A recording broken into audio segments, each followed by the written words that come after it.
from the University of North Carolina School of Media and Journalism, covering the full range of Tar Heel athletics. This is Sports Extra.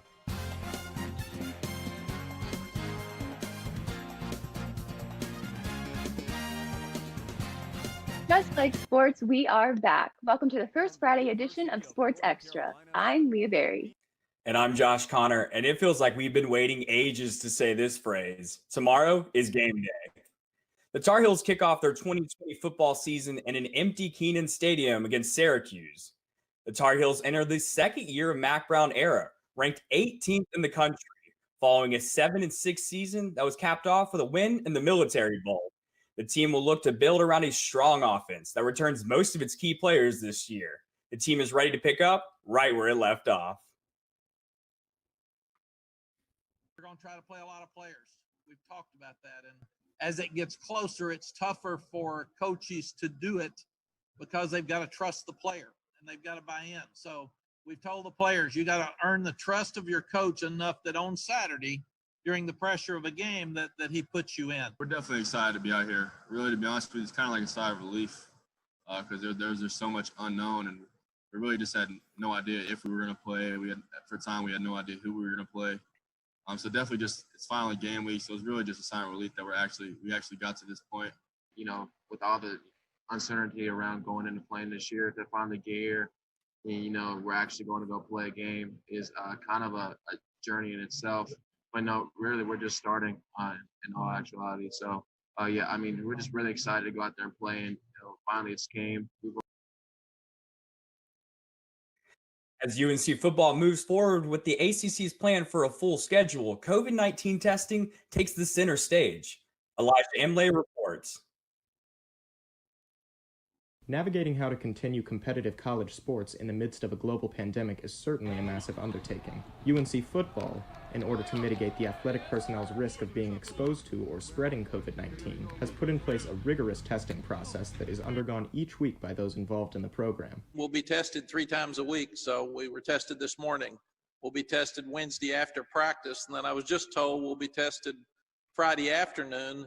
And after that test, you may not get the results back till Saturday morning at 9, and we play at 12. So we could find out that a staff member can't participate during the game, or a player couldn't participate in the game as late as 9 o'clock on Saturday mornings. With this intensive testing program in place, Coach Mack Brown is hoping that at some point, players' families will be allowed in the stadium. These parents have seen these kids play since a very early age, and they need to be there. Parents need to see their kids play.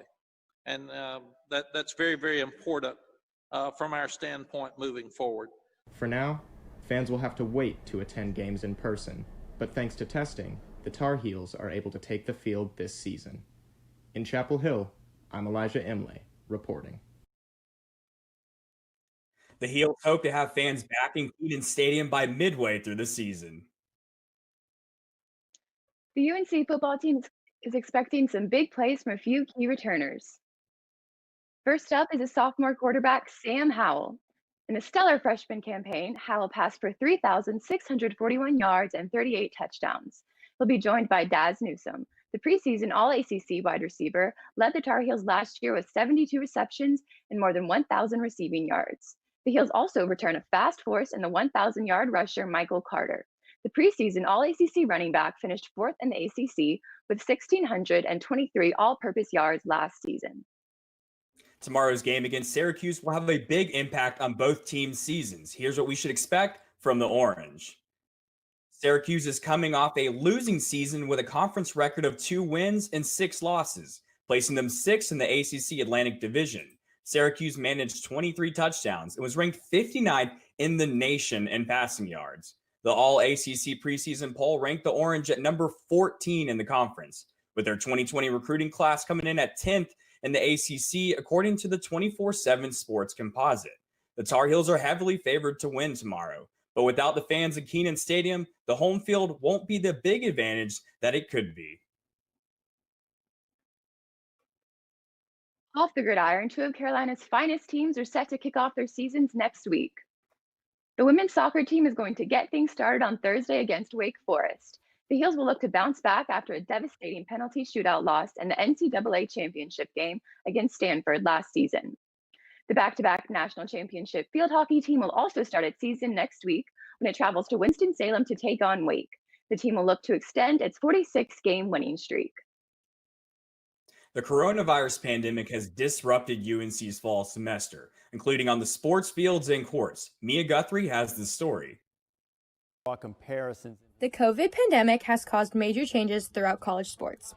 After months of planning, colleges are preparing to begin fall sports, despite ongoing health concerns. UNC and ACC football teams are scheduled to play 10 conference games and 1 non-conference game. Additionally, other fall sports, such as field hockey, will have condensed seasons. Senior field hockey midfielder Ava Smolinars says her team is maintaining a positive mindset despite the uncertainty of the pandemic. COVID has helped the team bond and refine its focus. We're not like an exception when it comes to like getting budget cuts or whatever. I just think as players, we're trying not to focus on it because it's, again, like something that's not in our control. UNC's athletic budget this year was projected to be $110 million before the virus struck, but the department is expecting to lose between $30 and $52 million in revenue, including ticket sales, sponsorship, and television revenue, conference distributions, and concession sales. The athletics department has already made changes to reduce spending. A spending freeze has been implemented, sports budgets have been cut by 10%, non-essential travel has been stopped, and 17 full-time positions have been left unfilled. In addition, coaches and staff members who make more than $100,000 will have a salary reduction between 10 to 20%, and coaches and staff members who make less than $100,000 will be furloughed for 15 days. These reductions will not cover the department's projected losses in revenue. Despite all of that, UNC's athletic director, Bubba Cunningham, says the athletics department is doing its best to support all 800 of its student athletes and foster the Carolina experience. We want that collegiate experience, and it's not just our student athletes, it's everything about being at Carolina and what that experience is. UNC plans to move forward with its fall sports to avoid losing even more revenue, and more importantly, give student athletes what could be one last opportunity to compete.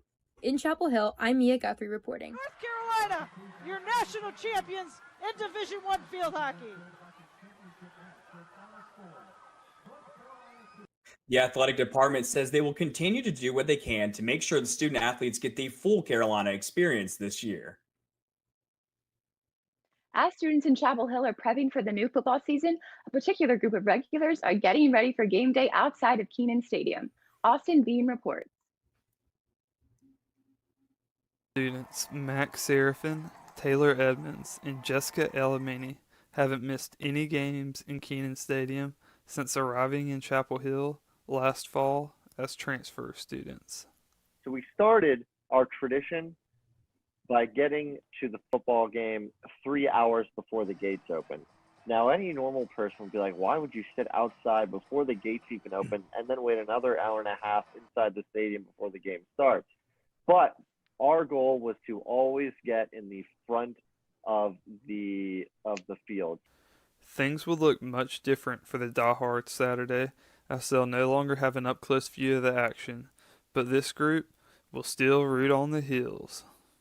We all know we're going to want to, gather around in our living room and gather on the TV and watch the games. Like, it's not going to be the same, but it's definitely going to be something different and something that we're going to adapt to. So I think, we just plan on making sure we're home every Saturday at game time and, cheering on the Heels from home. Being away from Kenan is going to affect everyone's game day prep this year, but Max, Taylor, and Jessica are looking on the bright side. At least they get to see the Tar Heels in action. I'm Austin Bean, reporting. Well, Leah, with game day just around the corner, do you have any predictions on how you think the game's going to go and how the Tar Heels are going to fare tomorrow? Josh, I'm pretty confident that the Tar Heels are going to take home the win. I think we're ready and fired up. So I have faith in our team and I'm excited. Yeah, it seems like this team is building a lot of momentum last year. So we're all excited for tomorrow. But I think, win or lose, it's just great to finally have sports back on the field and especially football. Well, that does it for this edition of Sports Extra. Thanks for watching. We'll be here Monday at noon with a full game report.